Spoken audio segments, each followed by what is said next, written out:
Well, hello, and welcome to Sunday Morning with Hope Valley. My name is Sam. I'm the lead pastor here at Hope Valley House Churches. And today we are continuing in our study of the book of Acts. We actually just have 2 lessons left, and today we're going to be picking up in Acts chapter 27 and reading to like halfway through chapter 28.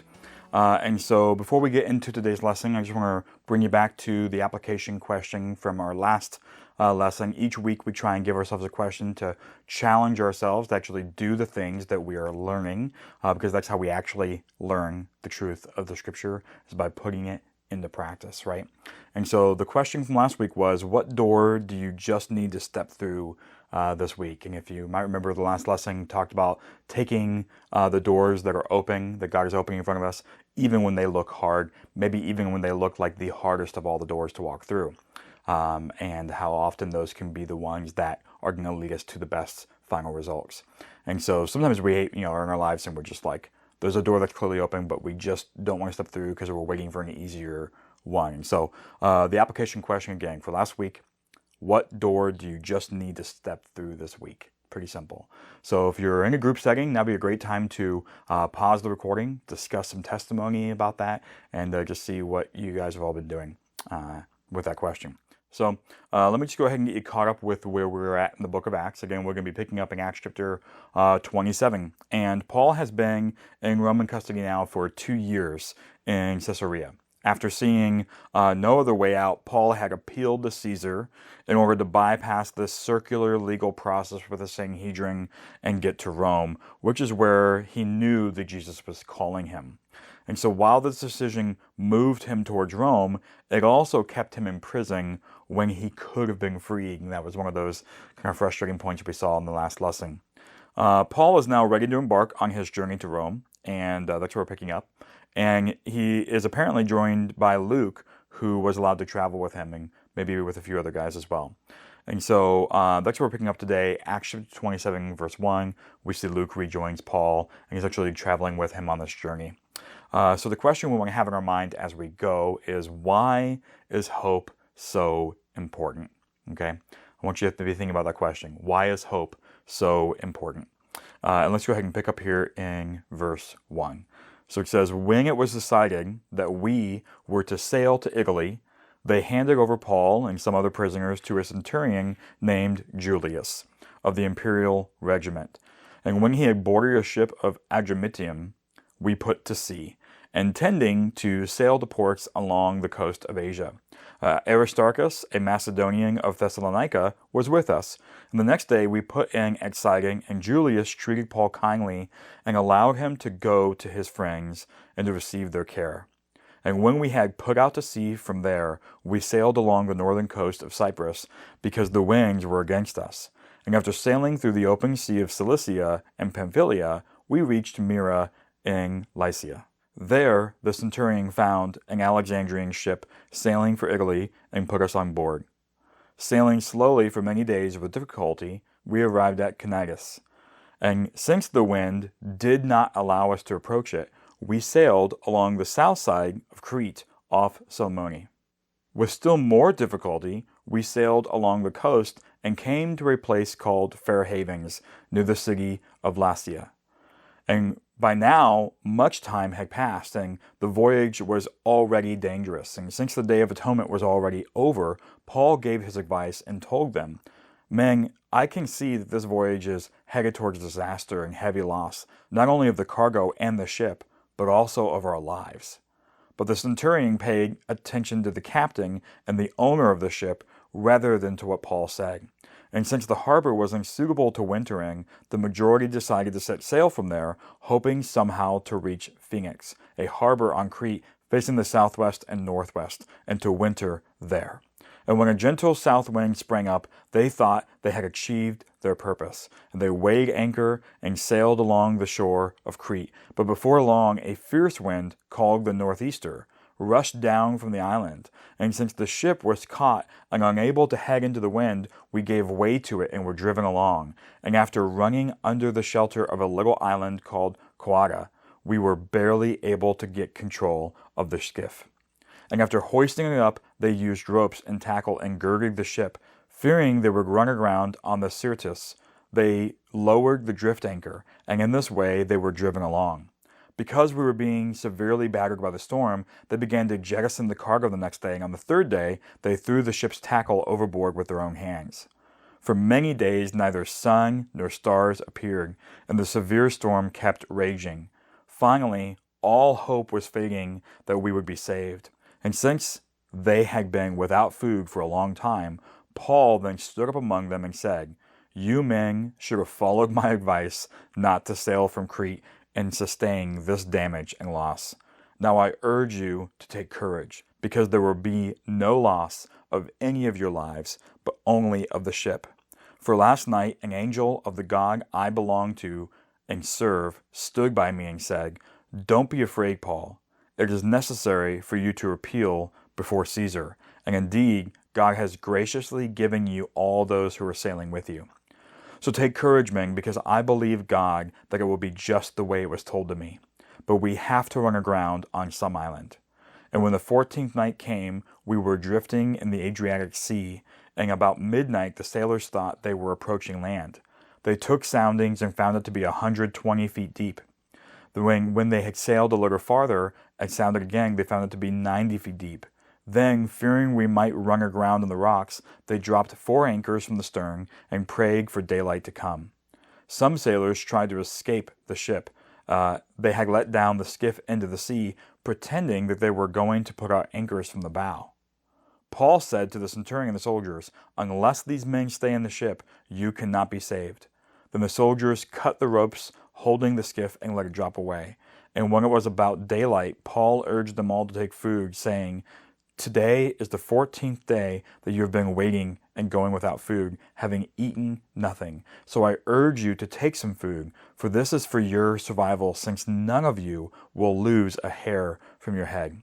And after he had said these things and had taken some bread, he gave thanks to God in the presence of all of them, and after he broke it, he began to eat. They all were encouraged and took food for themselves, and in all there were 276 of us on the ship. When they had eaten enough, they began to lighten the ship by throwing the grain overboard into the sea. And when daylight came, they did not recognize the land, but sighted a bay with a beach. They planned to run the ship ashore if they could, and after cutting loose the anchors, they left them in the sea, and at the same time loosened the ropes that held the rudders. Then they hoisted the foresail to the wind and headed for the beach. But they struck a sandbar and ran the ship aground. The bow jammed fast and remained immovable, while the stern began to break up by the pounding of the waves. And the soldiers' plan was to kill the prisoners so that no one could swim away and escape. But the centurion kept them from carrying out their plan because he wanted to save Paul. And so he ordered those who could swim to jump overboard first and get to land. And the rest were to follow, some on planks and some on debris from the ship. And in this way, everyone safely reached the shore. And once safely ashore, we then learned that the island was called Malta. The local people showed us extraordinary kindness. They lit a fire and took us all in, since it was raining and cold. As Paul gathered a bundle of brushwood and put it on the fire, a viper came out because of the heat and fastened itself in his hand. While the local people saw the snake hanging from his hand, they said to one another, "This man, no doubt, is a murderer. Even though he has escaped the sea, justice has not allowed him to live." But he shook the snake off into the fire and suffered no harm. They expected that he would begin to swell up or suddenly drop dead, and after they waited a long time and saw nothing unusual happen to him, they changed their minds and said he was a god. Now in the area around that place was an estate belonging to the leading man of the island named Publius, who welcomed us and entertained us hospitably for 3 days. Publius' father was in bed suffering from fever and dysentery, and Paul went to him, and praying and laying his hands on him, he healed him. And after this, the rest of those on the island who had diseases also came and were healed. So they heaped many honors on us, and when we sailed, they gave us what we needed. After 3 months, we set sail in an Alexandrian ship that had wintered at the island, with the twin gods as its figurehead. Putting in at Syracuse, we stayed 3 days. From there, after making a circuit along the coast, we reached Rhegium. After 1 day, a south wind sprang up, and the second day we came to Puteoli. There we found brothers and sisters and were invited to stay a week with them. And so we came to Rome. And now the brothers and sisters from there had heard the news about us and had come to meet us as far as the Forum of Appius and the Three Taverns. And when Paul saw them, he thanked God and he took courage. All right. So again, we read a really big passage today.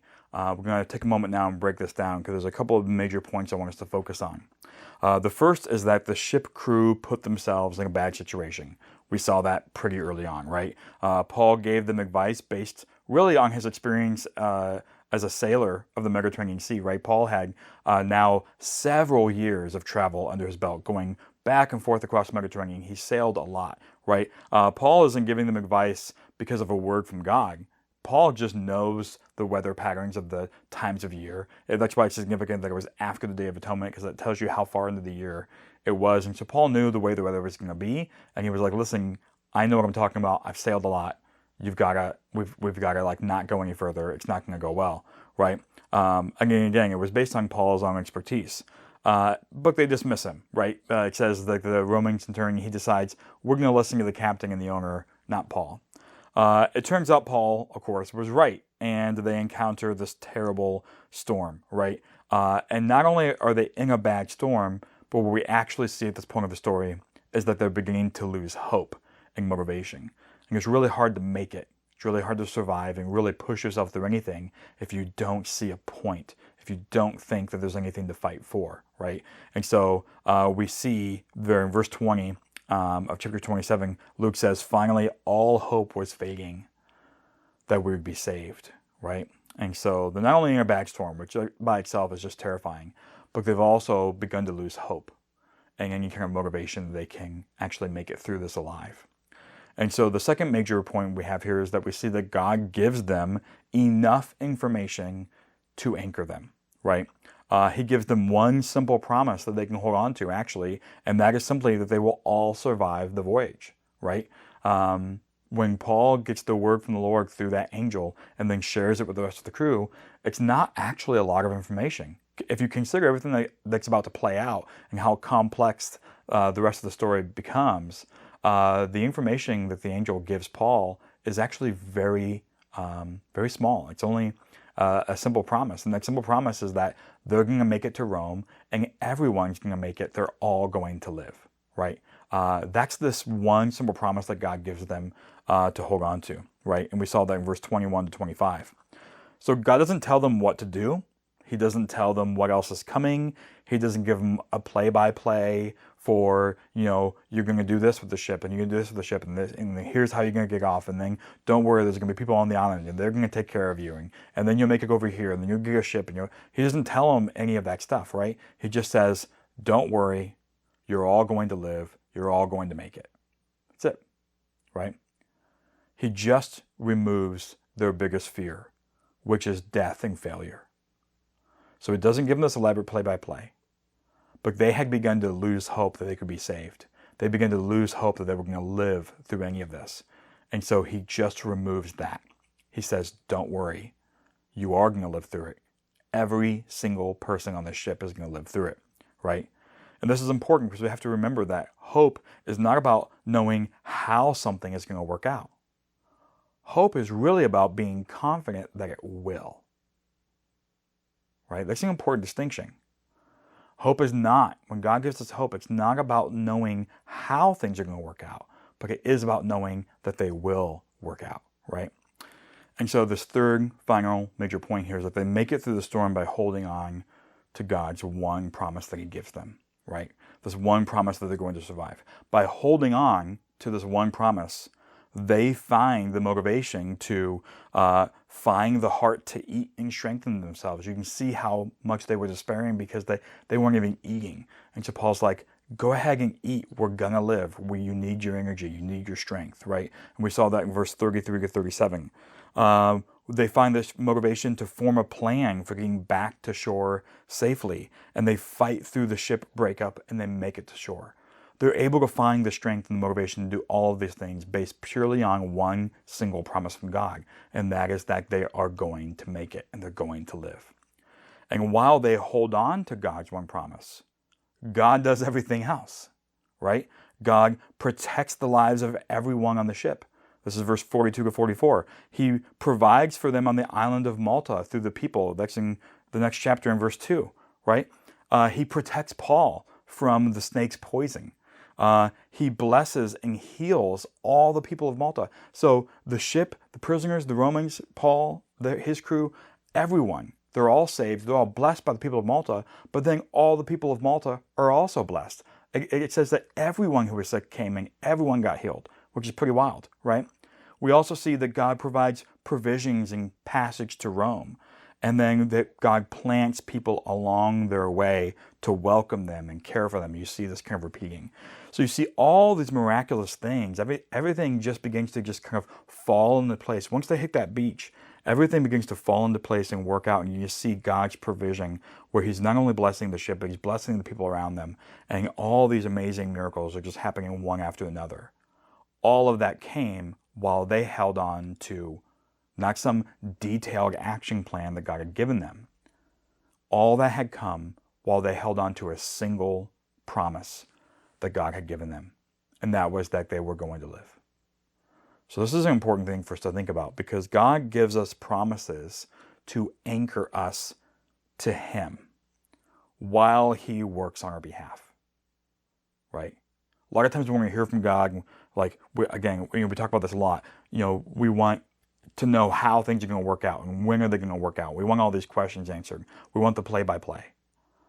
And God says, I'm just going to give you like one, maybe two good promises that will anchor you to me, and I'll take care of that stuff. God reveals what we need to know, and that's what we need to hold on to. So it doesn't tell us everything we want to know. He tells us everything we need to know, which is always way less than what we want, right? And before we go into the questions, let me just give you this passage from Deuteronomy to think about that idea. I love this verse. This is Deuteronomy 29, verse 29. And it says, the hidden things belong to the Lord our God, but the revealed things belong to us and our children forever, so that we may follow all the words of his law. Right?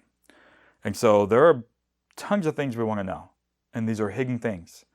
And the Deuteronomy passage says, those things belong to God. But whatever God has spoken and revealed to you belongs to you.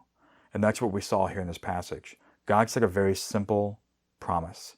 Everyone's going to live. That's all they had to hold on to. But by holding on to it, we can see the pathway of blessing that they walked, right? So let's go into some questions. These questions are designed to help you kind of dig a little bit deeper and explore this passage and some of these ideas more. If you're in a group setting, it's a great time to pause the video and just kind of go through it together and discuss these questions in your group. First question I have here is, what kinds of questions do we ask God that we think we need to know, but we really don't? So what kinds of questions do we often ask God like that? Right? Like, we think we need to know this, but if we're being honest, we really don't need to know it.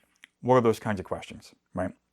What do we really need to know from God that we don't typically ask him? That's the second question. What do we actually need to know from God, but we don't typically ask him? That's a great thing to discuss and think about today. And then third question here is, how have you seen God work around you when you've held on to one of his promises?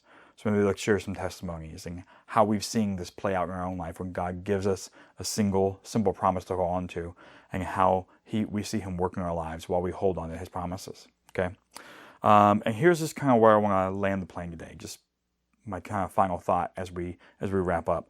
Sometimes the biggest obstacles we are facing is actually just despair itself, right?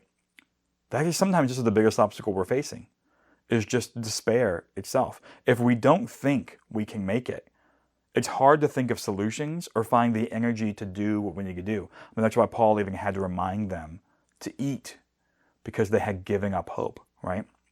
Rather than asking God for step-by-step instructions, we should rather focus on holding on to his promises. His promises remove the obstacles of despair so we can move forward and do what we need to do. They also anchor our confidence in him, that he will take care of everything else that we need, right? So just be thinking about that today. That's kind of the heart of today's lesson. And then the application question I have for you this week is we want to take what we're learning, we want to actually try to apply it this week so we can really learn it. And that is, what promise has God given you that you need to anchor yourself in this week? Okay, what promise has God given you that you need to anchor yourself in this week? Think about that question. And then I encourage you, as we wrap up, as this message closes today, ask the Lord to speak His promises to each of us so that we can anchor ourselves to them. So in your prayer time, once this recording is over, take that time, ask the Lord to speak promises in your prayer time. You don't need a whole lot. Probably just one would give you enough to anchor yourself to, and then move forward in faithfulness and trust. So let's pray that way today. I hope this has been helpful for you. We've only got a single lesson left, if you can believe it, here in the book of Acts. We're now halfway through chapter 28, and we're just going to read that last half of 28 next time as we close up our study in the book of Acts. 64 parts to this series. It's the longest series we've ever done here at Hope Valley. Definitely the longest one I've ever taught. And just being thankful for the ability to do this, and just the blessing of God to have the scriptures in front of us so we can take our time to slowly read through them and study them. So I hope it's been a blessing for you. I hope that you will be blessed today. And be blessed. Have a great week, and we'll see you next time.